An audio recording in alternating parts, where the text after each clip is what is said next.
Sawadee Cup. We are at Ocean View in Auluk, Krabi province, and this is the view.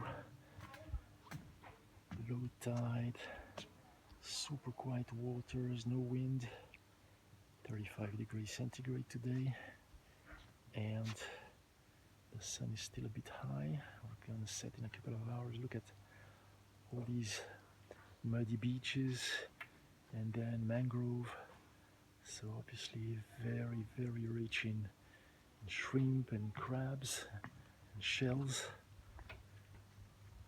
Almost nobody lives here. It's still almost untouched by man. Just beautiful. And this place is quite nice. They have food for 145 baht. You have red curry with shrimp, so that's like $5, $4.50. Banana here, some fruit trees, and palm oil. This is all mangrove. Very nice place to come and see the sunset. And I'm gonna sip my lychee smoothie now.